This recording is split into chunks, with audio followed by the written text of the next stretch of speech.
Well, isn't it fascinating that October is a month that is full of religious or theological or spiritual statements, just as much as December with Christmas or March or April with Easter.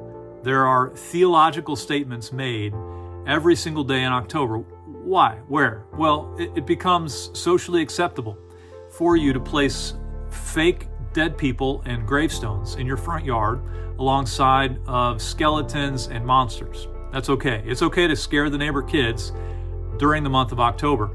It also becomes common for us to dress strangely. It's okay to do that in October. And that's kind of fun, but our ideal, maybe our picture of a person in October in the United States is a strangely dressed person drinking a pumpkin spice latte while watching zombie movies. And maybe my pride is misplaced. It's in the way and I can't see clearly. But I think that there's something there. There's a longing within me and maybe within you. When we believe in Jesus, there will be a tension that we continue to see in this world where, in fact, the Bible says in Ephesians chapter 2 that we were, past tense, dead in our sin.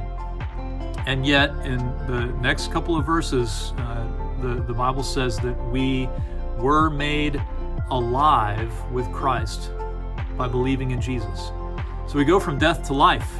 And we live in a place where not everyone has gone from death to life. In fact, there's a spiritual haunting sort of death. The haunt of death remains. And so there is a fascination and a questioning of this sense of death and decay.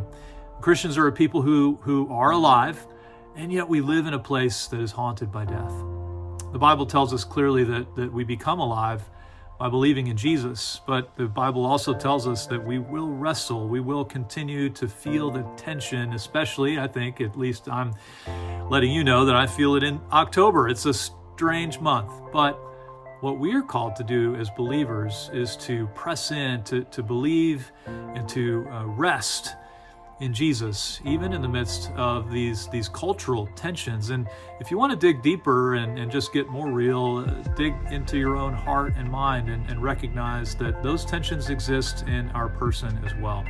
I feel that tension with death. I'm not a big fan of going to funerals, but I know that the God of this world has given us not just a present, but He's given us a future as well. And our future is secure if we believe in Jesus. Instead of being haunted by death, won't you press in and be made alive by believing in Jesus today?